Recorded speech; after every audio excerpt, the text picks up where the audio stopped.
Shalom, shalom makan sehat. Ya, saudara, video ini saya buat karena ada seseorang yang menanyakannya ya. Jadi apa perbedaan antara Nabi Isa dengan Nabi Muhammad gitu ya. Nah, dari pertanyaan tersebut ya, sudah jelas bahwa yang bertanya itu tampaknya hanya memandang Isa sebagai nabi saja. Ya, namun pandangan orang atau tafsiran orang tidak mengubah esensi Isa itu sendiri, Nabi Isa itu sendiri ya.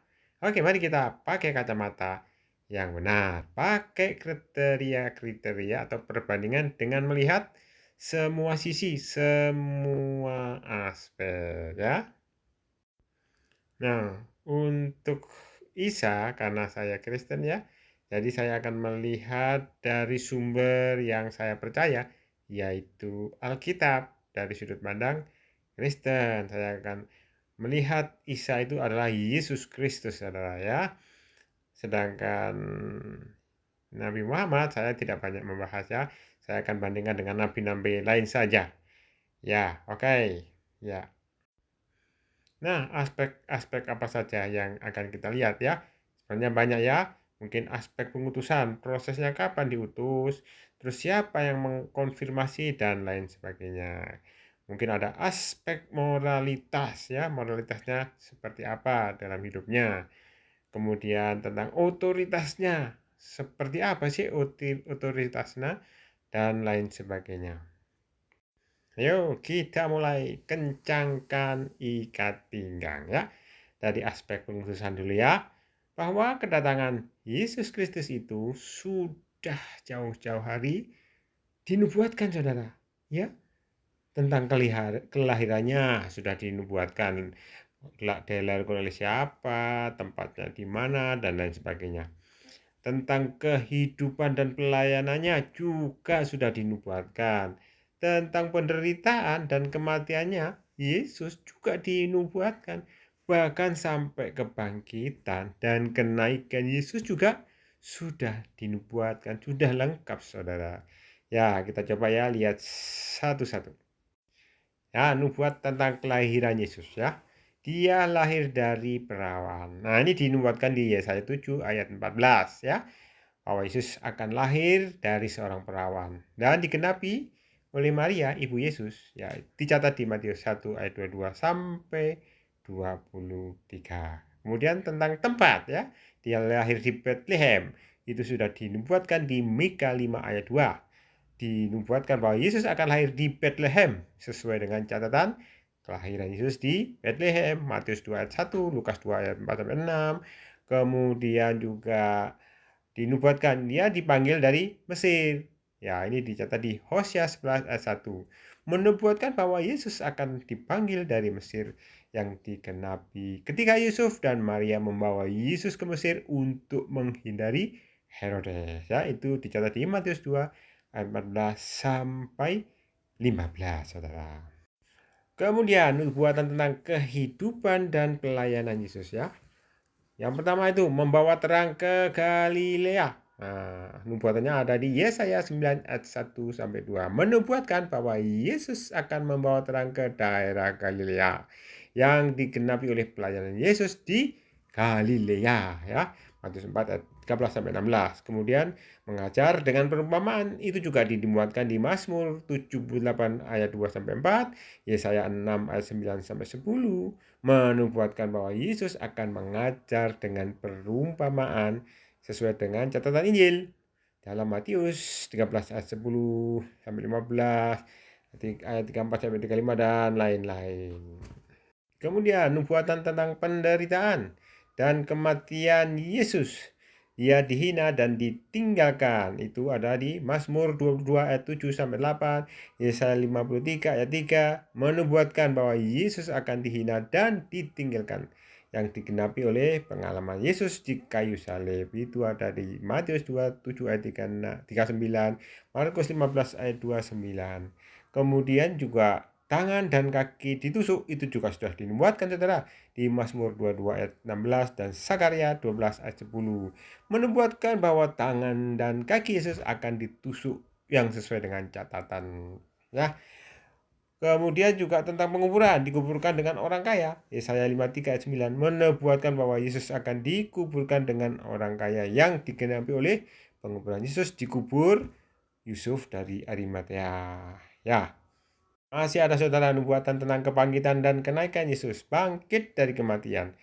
Mazmur 16 ayat 10 dan Mazmur 49 ayat 15 menubuatkan bahwa Yesus akan bangkit dari kematian.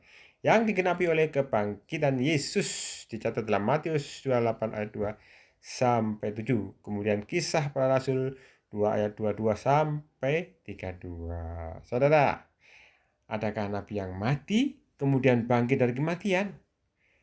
Tidak ada saudara. Kalau Elia itu tidak pakai mati, dia langsung diangkat ke langit. Kemudian nubuatan tentang naik ke sorga. Jadi Mazmur 24 ayat 7 sampai 10 dan Mazmur 68 ayat 18 menubuatkan bahwa Yesus akan naik ke surga. Yang sesuai dengan catatan kenaikan Yesus ada di Markus 16 ayat 19, Lukas 24 ayat 51. Jadi nubuatan-nubuatan ini menunjukkan bahwa Yesus Kristus adalah penggenapan janji dan nubuat perjanjian lama dan merupakan bagian penting dari iman Kristen. Nabi mana yang dengan sangat lengkap dan detail dinubuatkan seperti Yesus? Kalau ada, coba tunjukkan kepada saya, saudara. Boleh tulis di komen. Jadi pengutusan ini juga dikonfirmasi, diteguhkan oleh Allah. Manusia, bahkan setan pun mengakui. Ya, coba kita lihat, ya diteguhkan oleh Allah. Ketika Yesus dibaptis, Allah berkata dalam Matius 3 ayat 17 ya, lalu terdengarlah suara dari surga yang mengatakan, inilah anakku yang kukasihi, kepadanyalah aku berkenan.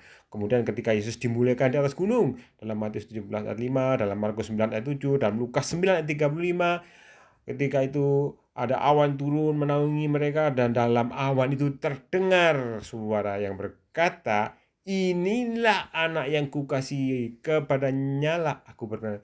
Dengarkanlah dia. Ya, kemudian oleh manusia banyak juga saudara, oleh Simon Petrus dalam Matius 16 ayat 16, engkau adalah Mesias, anak Allah yang hidup. Terus jawab oleh Marta, Yohanes 11 ayat 7, ya Tuhan, aku percaya bahwa engkaulah Mesias, anak Allah, dia yang akan datang ke dalam dunia. Kemudian dalam Matius 14 ayat 33, orang-orang yang ada di perahu menyembah dia, katanya, sesungguhnya engkau anak Allah. Ketika itu Yesus merendahkan angin ribut dan mengombang-ambingkan perahu, ya. Setan pun juga mengakui itu, saudara. Dalam Lukas 4 ayat 41a, dari banyak orang keluar juga setan-setan. Sambil berteriak apa, saudara? Engkau adalah anak Allah. Nah, ini terjadi ketika Yesus menyembuhkan banyak orang sakit dan orang yang kerasukan setan. Saudara, adakah nabi yang dikonfirmasi seperti Yesus? Dikonfirmasi Allah, manusia, bahkan setan pun mengakui. Aspek moralitas, Yesus adalah satu-satunya manusia yang tidak berdosa. Berikut catatan Alkitab ya. Di dalam dia tidak ada dosa, saudara.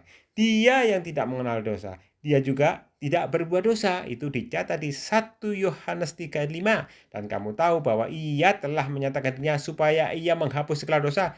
Dan di dalam dia tidak ada dosa. Kemudian 2 Korintus 5 ayat 21. Dia yang tidak mengenal dosa telah dibuatnya menjadi dosa karena kita. Supaya apa? Supaya dalam dia kita dibenarkan oleh Allah. Kemudian 1 Petrus 2 ayat 22. Ia tidak berbuat dosa dan tipu tidak ada dalam mulutnya. Itulah Yesus Kristus. Pernahkah Yesus minta ampun karena melakukan dosa? Tidak ada, saudara. Kalau nabi lain ada ya. Contohnya di surah 40 ayat 55, minta ampun atas dosanya. Surah 48 ayat 2, supaya Allah mengampuni dosa-dosamu. Waduh saudara, kayaknya ini waktunya tidak cukup untuk membahas ini. 10 menit gak cukup, saudara. Aspek otoritas nanti akan kita lanjutkan di video berikutnya. Tuhan Yesus memberkati. Haleluya, amin.